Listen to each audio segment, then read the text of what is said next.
इस वीडियो को लाइक कीजिए, अपने दोस्तों के साथ शेयर कीजिए और अगर अभी तक आपने हमारे चैनल को सब्सक्राइब नहीं किया तो इसे सब्सक्राइब कर लीजिए और साथ ही मौजूद बेल आइकन को दबा लीजिए ताकि आपको तमाम नई स्टोरीज मिलती रहे। ये मोहलत अगले 5 मिनट में खत्म हो जाएगी और हमारे दुश्मन के साथ बेगुनाह भी मुफ्त में मारे जाएंगे। गाड़ी के हेडलैम्प से जले हुए छोड़कर इंजन बंद कर दिया गया।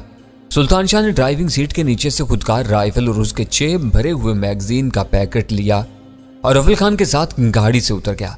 एसटीएफ वालों की तरफ से फायरिंग का सिलसिला मौकूफ हो चुका था। गाड़ी का इंजन भी खामोश हो गया था। इस सन्नाटे में कार्टेज की तरफ से शोरो गुल की कुछ आवाजें सुनाई थी। एक राइफल चली, इसी के साथ फिजा एक कर्बनाक इंसानी चीख से लर्ज उठी। इसके फौरन बाद मगर आगे पीछे 2 और फायर हुए। मजीद कोई चीख नहीं उभरी मगर शोर तेज हो गया। सुल्तान शाह और अव्वल खान गाड़ी से उतरकर दरख्तों और पौधों की आड़ लेते हुए और हेडलैम्प्स की रोशनी की जद से बचते हुए बहुत तेजी से कार्टेज की तरफ बढ़ रहे थे। चंद सानियों बाद इसी शोर गुल के दरमियान माउजर के 2 राउंड्स फायर हुए। कृष्ण कुमार हमारे घर में वीरा से कराटे का हाथ खाने के बाद माउजर ही छोड़कर भागा था। शायद वो इसका पसंदीदा हथियार था। इन दोनों का शुबा बस लम्हे भर के लिए बरकरार रहा, फिर उसकी तस्दीक हो गई। कोई शख्स शोर मचाने वालों पर हल्के बल्द ऊंची आवाज में बरस रहा था। उसकी आवाज भींची भींची सी थी। कृष्ण कुमार की वो आवाज उन्होंने स्पीकर फोन पर सुनी हुई थी। उसे अपनी बात पूरी करने का मौका नहीं मिल सका। इसकी आवाज अचानक चीख में तब्दील हो गई। सुल्तान शाह ने अंदाजा लगाया कि कोई मुश्तिल मजदूर उस पर टूट पड़ा था। बहुत से लोग एक हजूम की सूरत में कार्टेज के एक पहलू से नमूदार हुए। इस वक्त तक वो दोनों बहुत करीब पहुंच चुके थे और दरख्तों के तनों की ओट में बिल्कुल तैयार खड़े हुए थे। सामने आने पर पता चला कि मकामी मजदूरों ने टोलियों की सूरत में कुछ लोगों को उठाया हुआ था। वो सामने आकर अपने अपने लाए हुए आदमी को जमीन पर डालकर हाथ ऊपर उठाते रहे। सूरत हाल वाज़े हो चुकी थी। अव्वल खान ने इशारा किया और वो दोनों दरख्तों के तनों के पीछे से निकलकर बहुत तेजी से लैंड रोवर से पड़ने वाली रोशनी की सीध में आ गए ताकि एसटीएफ वालों को उन्हें शनाख्त करने में कोई दुश्वारी ना हो। उन्हें एहसास था कि इस मरहले पर उनसे जरा भी चूक हुई तो वो अपनों की गोलियों का निशाना बन जाएंगे। गनीमत हुआ कि उनकी फुर्ती उनके काम आई और उन ड्रामाई लम्हात में कोई अलमनाक सानिया रुनमा न हुआ। उनको देखते और फिर पहचानते ही स्पेशल टास्क फोर्स के कमांडोज बहुत तेजी के साथ पेशकदमी करते हुए नमूदार हुए और देखते ही देखते हल्के और दरमियानी दर्जे के 10 खुदकार आछी हथियारों की नालें खौफजदा मजदूरों पर तन गई। अमान पाने की बजाय खुद को हथियारों की जद पर पाकर उन सबके चेहरों के रंग उड़ गए थे। किसी को डरने की जरूरत नहीं। अव्वल खान ने मामले की नजाकत को भांपते हुए आगे बढ़कर उन्हें यकीन दहानी करवाई। हम अपना इत्मीनान कर लें, फिर सब बेगुनाहों को आज़ादी मिल जाएगी। ग्रीन फार्म में रहने वाले मजदूर 5 अफराद को डंडाडोली करके लाए थे। इनमें से 2 शदीद जख्मी और बेहोश थे। 3 के चेहरों वगैरह पर मामूली खिराशें थी मगर वो होश में थे और सब अलग अलग पहचाने जा रहे थे। कदर चुस्त वर्दी में मलबूस शहरी स्याह कार का शोफर था। 2 गार्ड्स बेहोश थे, तीसरा होश में था। 5वां कृष्ण कुमार था जिसके होंठों के बाएं गोशे फटे हुए थे जिनसे खून रिस रहा था। अव्वल खान ने बढ़कर अपनी गन की नाल कृष्ण कुमार की खोपड़ी पर रख दी और पलटकर अपने आदमियों से बोला, गन्स डाउन। हथियारों की तनी हुई नालें बैक वक्त उस जमीन की तरफ झुक गईं जिसकी सलामती और तहफ्फुज के लिए वो सब अपनी अपनी रातों की नींदें हराम करके सहराओं और वैरानों की सख्तियां झीलते फिरते थे। कृष्ण कुमार की गोरी रंगत दहशत से जर्द पड़ी हुई थी। मौत के खौफ से आंखों के ढेले कुशादा हो गए थे। मजदूरों की डंडा डोली से छुटकारा पाने के बाद उसे इतनी मोहलत नहीं मिल सकी थी कि वो अपने कदमों पर खड़ा हो पाता। अव्वल खान की मामला फहमी और फुर्ती की वजह से वो जहां था वहीं पड़ा रह गया था। मुझे गोली ना मारना। अपनी खोपड़ी पर आहनी नाल का ठंडा लम्स और दबाव महसूस करते ही कृष्ण कुमार किसी नेवले की तरह बुलबुला उठा, तो मुझसे जो पूछोगे उसका जवाब मिल जाएगा। अव्वल खान ने उसकी बात सुनी अनसुनी कर दी और खड़े हुए अफराद की भीड़ पर नजरें दौड़ाई। वो सब मासूम और बेखता चेहरे थे। इनमें दोनों गोरों का दूर दूर तक पता नहीं था। तुम सब आजाद हो मगर हमारे जाने तक मेहरबानी करके यहीं रोकोगे। अव्वल खान ने बहुत हलावत से कहा, अभी हमें 2 गोरों की तलाश है जो इस गाड़ी में यहां आए थे। मुझे मुआफ कर दो। हल्की नीली वर्दी वाला गिड़गड़ाया, मैं गोरों की गाड़ी का शॉफर हूं, गरीब और बाल बच्चों वाला आदमी हूं, मेरा कोई कसूर नहीं है। वो जहां कहते हैं जाना पड़ता है। मजदूरों में से एक मेहनती सा आदमी हिम्मत करके आगे बढ़ाया और ड्राइवर से मुखातिब होकर बोला, गरीब आदमी है तो बाबा हम गरीबों से क्यों लड़ता था, क्यों बोलता था कि हार मत मानो, लड़ाई करके मरो। हार मानी तो दुश्मन फिर भी मार डालेगा। तोबा तोबा मेरी तोबा। ड्राइवर खौफजदा और हज़ियानी अंदाज में अपनी जुबान से कच्ची जमीन चाट चाट कर कहने लगा, मुझे पता नहीं था कि इतने शरीफ लोग हैं कि अपनी बात पर कायम रहेंगे। मुझे मरवा दिया, इन हरामी गोरों ने मरवा दिया। बोलते बोलते उसने कदरे करिहा आवाज में रोना शुरू कर दिया कि सुल्तान शाह उस पर बरस पड़ा। वो सहम कर फौरन ही खामोश हो गया, मगर उसकी फटी फटी और रहम तलब निगाहें सुल्तान शाह के चेहरे पर जम गई थी। 2 आदमी अंदर जाकर गोरों को तलाश करें। अव्वल खान ने सबको सुनाने के लिए ऊंची आवाज में कहा, इनके हाथ आए बगैर हमारा काम अधूरा रहेगा। अंदर अंधेरा क्यों है? यहाँ के स्विच कहाँ है? सुल्तान शाह ने किसी खास शख्स से मुखातिब हुए बगैर पूछा। उधर बिजली नहीं है, उसी मेहनती मजदूर ने जवाब दिया। मिट्टी चाटने वाले ने पीछे का जनरेटर बंद कर दिया था। ठहरो, मैं उसे चला कर आता हूँ। यह कहकर उसने एक और आदमी को साथ लिया और किसी से इजाजत लेने की जरूरत महसूस किए बगैर पूरे एतमाद और बुर्दबारी से पीछे चला गया। इस असना में हामिद अपने एक माहतैत के साथ काटेज के दरवाजे की तरफ बढ़ गया था। वो दोनों बड़े कमरे में पलंग के नीचे घुसे हुए हैं। शोफर ने हकलाते हुए पंसी पंसी आवाज में इंकिशाफ किया, मैंने उन्हीं के कहने पर जनरेटर बंद किया था। सुल्तान शाह इस पर ताव खा कर रह गया। इसे वो शख्स बहुत घनौने किरदार का मालिक नजर आ रहा था। कोरों के सिवा सब आदमी सामने आ चुके थे, मगर कोई हथियार बरामद नहीं हुआ था। जनरेटर चलाने वाले के पीछे STF का एक आदमी काटेज के पिछले हिस्से की तरफ चला गया। थोड़े इंतजार के बाद कमजोर आवाज वाला एक इंजन चलने का शोर सुनाई दिया और काटेज की कई खिड़कियां रोशन हो गई। जनरेटर चलाने के बाद वो तीनों एक साथ वापस आए तो इनके साथ वो हथियार भी थे जिनकी सबको तलाश थी। जमीन पर पड़े हुए कैदियों की तरह उनकी तादाद भी 5 थी। 3 यकसां साख्त की राइफलें यकीनी तौर पर गार्ड्स की थी। माउसर कृष्ण कुमार के सिवा किसी और का नहीं था। पिस्तौल का जायजा लेने के बाद सुल्तान शाह ने शौफर को घूरते हुए पूछा, इसका मैगजीन पूरा है या पिस्तौल किसका है? अपना सवाल पूछकर वो पिस्तौल की नाल सूंघने लगा जिसमें बारूद की बू नहीं थी। यह मेरा है। शौफर के पास एतराफ के सिवा कोई चारा नहीं था। ये गोरों ने दिया हुआ है, मेरे पास इनका अथॉरिटी लेटर भी है। तुम चाहो तो मैं गाड़ी में से निकाल कर दिखा सकता हूँ। गोरे तुम पर बहुत मेहरबान मालूम होते हैं, सुल्तान शाह ने जहरीला लहजा में कहा, और जरा इनके नाम भी बता डालो। तुम इनके पुराने और पक्के नमक ख्वार मालूम होते हो। वो सुल्तान शाह के तंज को ना समझ सका और अपने रूह में बोला, हाँ जी, मैं 7 साल से अमरीकियों की ड्यूटी कर रहा हूँ। डेविड साहब तो कहता है कि मैं इन लोगों के साथ रह रहकर आधा अमरीकी हो गया हूँ। दूसरे का नाम जिमी है। उसी वक्त काटेज से मुजाहमत और चीखो पुकार की आवाजें आने लगी। कालबिन अहमद ने अंदर जाते जाते शौफर के अल्फाज सुन लिए थे और अंदर रोशनी हो जाने के सबब फौरन ही पलंग के नीचे छुपे हुए अमरीकियों तक पहुंच गया था। सबकी निगाहें काटेज के दरवाजे की तरफ उठ गईं। अंदरूनी हिस्से से वो शोर, दादो फरियाद और गालियों का तूफान धीरे धीरे करीब आता चला गया। हत्ता के पहले एक अमरीकी किसी से धक्का खाकर बाहर आया, फिर दूसरे के साथ भी वही सलूक किया गया। धक्के के जोर में वो जहां तक आ गए और अड़ियल टट्टुओं की तरह वहीं जम कर खड़े हो गए। वह गर्दन घुमाकर अपने पीछे आने वाले हामिद और उसके साथी को ऊंची आवाजों में मादरजात गालियां और धमकियां दे रहे थे। हामिद ने गंजे सर वाले का बाजू पकड़कर उसे मजीद आगे धक्का दिया। दूसरे को भी उसी तरह धकेलना पड़ा। कशां कशां इन दोनों को अव्वल खान के रूबरू पहुंचा दिया गया। इस वक्त उन्होंने पहली मर्तबा बाहर के मंजर का जायजा लिया और मुसल्ला अफराद का घेराव देखकर उनके चेहरे पर हवाइयां उड़ने लगी। वो बार बार इधर उधर देख रहे थे। गंजे अमरीकी ने जब जमीन पर पड़े हुए शौफर को देखा तो उसकी जुबान बेसाख्ता चल पड़ी। सर, कोई मसला नहीं है, ये शरीफ और खानदानी लोग हैं, अपना वादा पूरा करते हैं। ये सारा मजदूर नाकारा और ब्लडी इडियट हैं। मैंने बहुत कोशिश की कि ये मुकाबला होने थे, लेकिन इन्होंने किसी की नहीं सुनी। बारी बारी हम पर टूट पड़े। शौफर ने टूटी फूटी अंग्रेजी में अपना माफी जमीर इन दोनों पर वाजे कर दिया। वो इंतहाई खबीज शख्स था, एक ही सांस में मुतजाद बातें कर रहा था। एक तरफ अव्वल खान और उसके आदमियों की तारीफ तो दूसरी तरफ वो अपनी मुजाहमाना कारकर्दगी बयान करके उनसे गोया दाद का ख्वाह था। हमें गैर मुल्की समझकर तुम जुल्म नहीं कर सकते। भूरे बारों वाला दराज कामत अमरीकी करने लगा। हम जिम्मेदार सरकारी एहलकार हैं, हमें सफारती मराहत हासिल है। हम तुम सब की ऐसी की तैसी करा देंगे। खौश में रहो। अव्वल खान ने उसे लताड़ा, तुम पर हाथ नहीं उठाया गया तो आपे से बाहर होने की कोशिश मत करो। यह बताओ कि तुम में से डैनी कौन है? गंजे ने अव्वल खान की बात काट कर बेचैनी से सवाल किया। हैरत है कि तुम अपनी रूहों पर सवार आसिफ को नहीं पहचानते। हमें तुमसे कोई गर्ज नहीं, तुम ये बताओ कि तुम्हारा ड्राइवर क्या आदमी है? अव्वल खान ने कोई बात जहन में आते यकायक पैंतरा बता लिया। हमसे गर्ज नहीं तो हमारे साथ ये बदसलूकी क्यों हो रही है?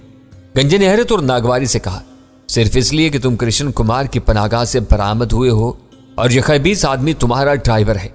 वो दोनों चकरा कर रह गए।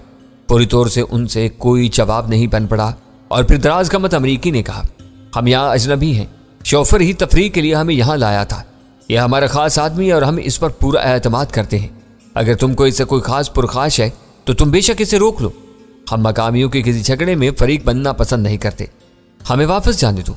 शोफर वो सारी गुफ्तगू बहुत गौर और तरह सहमगी से सुन रहा था। अल्फाज और फिक्र शायद उसके पल्ले न पड़ रहे हो, मगर वो गुफ्तगू का पूरा मफहूम जरूर समझ रहा था, क्योंकि बातों के उतार चढ़ाव के साथ उसके चेहरे के तासुरात भी तेजी से बदल रहे थे। अपने बारे में दराज कामत का खुद गर्जाना फैसला सुनते ही वो एहतजाज अमेज आवाज में चीख पड़ा, मिस्टर डेविड, तो मुझे छोड़कर नहीं जा सकते। मैं इन लोगों के सामने तुम्हारी सारी पोल खोल दूंगा। Shut up you black dirty swine. David दांत पीस कर इस पर हकारत से घुर्राया। या तुम्हारे झूठ पर कोई एतबार नहीं करेगा। झूठ? शोफर की आवाज रूहान सी होगी। आज तुम मुझे झूठा कह रहे हो।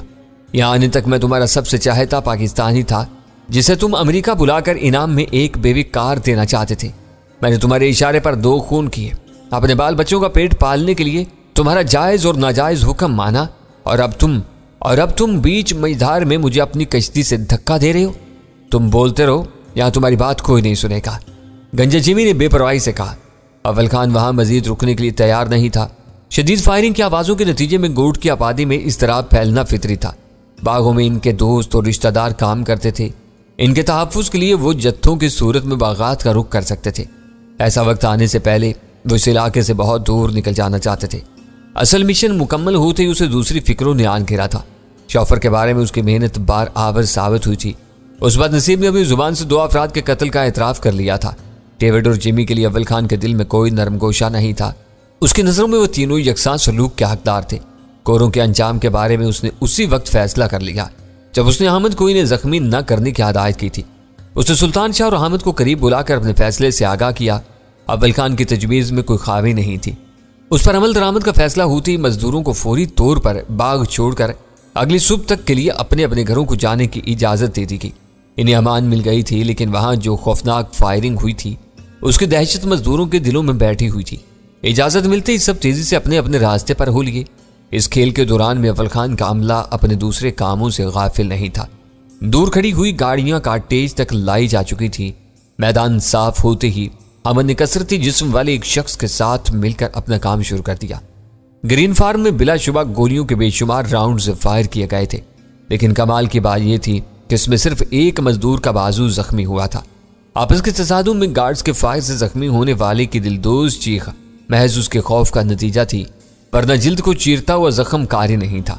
जो काम एसटीएफ के अहलकारों की धुआंधार फायरिंग से नहीं हो सका था, उसे अहमद और उसका साथी अपने दस्ते बाजू की कुव्वत से अंजाम दे रहा था।